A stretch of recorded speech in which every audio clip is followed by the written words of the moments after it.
Oh, don't mind me, just up at 5 a.m. preparing to get bangs in my skinny scarf. This is truly how a girl's brain works when she's getting ready for a haircut, specifically a haircut that's about to be potentially life-changing. You have to dress for the haircut. You have to dress for the haircut.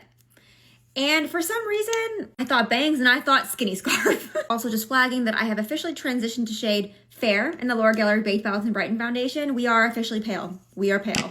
Oh my god, there's so much powder. I know a lot of people start to self-tan once they lose their summer tan, but I don't think I would unless I was maybe going on a beach trip in the middle of winter or something. And I don't see a beach trip in my future unless a brand wants to send me to the beach, which you're welcome to. Anyways, back to the bangs. So if you've been following me for a while, you know that I did get bangs last fall.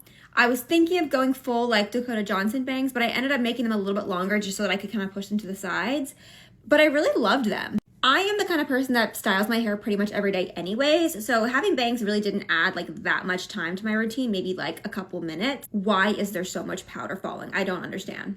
This is concerning. So yeah, I really liked them. I got them cut once, like I trimmed them last Thanksgiving, but they've grown quite a bit. They're really not bangs anymore. My hair grows pretty fast. It was never my intention really to grow them out. It just so happened that they started growing out once it started to get hot over the summer. And I was like, well, I might as well let them be so I can pull them back over the summer and then cut them again in the fall. I've also heard a lot of people say that the grow out process with bangs is really awful. And I guess maybe it varies person to person, but I actually don't agree. I felt like I enjoyed all the stages of the grow out with my bangs. I mean, I definitely had some days where I was like, why did I do this to myself? I wake up looking crazy every morning because you do when you've got bangs, but I've had that with every hairstyle I've ever had. Like when I have short hair, I want long hair. When I've got long hair, I want short hair. Like you just can't win. If you know, you know. I'm also putting makeup into this bag as I'm doing it so I don't forget anything, because if you're a girl, you just know, like, you have to have a bag of makeup in your car to touch up your hair after you get it done, especially bangs, because all of my makeup on my forehead is going to be gone by the time I get my hair cut. I'm still so obsessed with these Anastasia Micro Stroke brow pens. This is the soft brown. I really love this. I actually have not been setting my brows with any sort of gel or anything. I feel like this is just like really enough. It sets the brows really well, and it has a little spoolie on the other side. It's perfect. I don't know, is that like a universal experience? I feel like I always take a makeup bag with me when I get my hair done so I can touch up my makeup afterwards. Also, usually because I'm filming like transition TikToks. It's funny, people actually do tend to argue with me in the summertime and tell me that they don't really see how I'm a bright winter color palette. And then they see me in the winter when I actually do get like my natural state, very pale with like the dark hair. And they're like, yeah, I guess I see it now. That is something that people ask me though. Like, having a tan won't change what your palette is, but I do feel like it can make it harder to figure out which palette you are. I'm in the process of having to switch to different blushes right now because I feel like the ones I was using for summer were just really dark. I mean, I do tend to have blush blindness year round, but I do feel like I have to be a bit more cognizant of how much blush I'm using and which shades in the winter, because I just get so tan in the summer and I can kind of just like use whatever, but I am very fair naturally. Also, a moment for the skinny scarf. I absolutely love this little scarf. It's doing nothing for warmth at all, but it's very cute. It actually came in a set from Shein. It came with a little matching polka dot tube top, and I bought it in a bunch of plaid prints as well. I wanted them to be like transition pieces, like summer to fall transition pieces, because usually in Georgia, it's not that cold in October and even into November. But this year, it's been so cold so far, so hopefully it's gonna warm up again a little bit so I can still wear some of my like more summer looking fall outfits. I'm still so obsessed with this magenta mascara.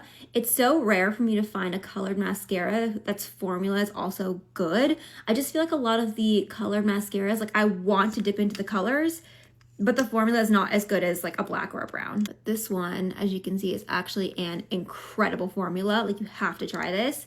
It's from Makeup Revolution. It's the Wrap Lash Mascara. I'm assuming they probably also have a black one. I actually need to try that one as well, but I haven't really been wearing black mascara. I never got into the brown mascara trend. Brown mascara just doesn't do anything for me. I don't know if I actually said which blushes I was using, but I used the NARS shade Impassioned. I used this one first, and I'm just putting a little bit of the Clinique Black Honey one on top. I love this. It's just such a pretty berry shade. And I put that NARS Impassioned shade on my eyelids as well as like my eyeshadow for the day.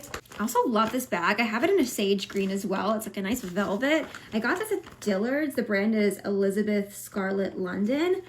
I ended up buying, because I was buying one for my friend for her birthday. And then also I saw that I think they donate a portion of their proceeds to some like charity. So I was like, okay, let me take 10. If it's for charity, we might as well. Okay, for my lips, I'm gonna do my Benefit Benetint. This is the, I think it's called the raspberry shade.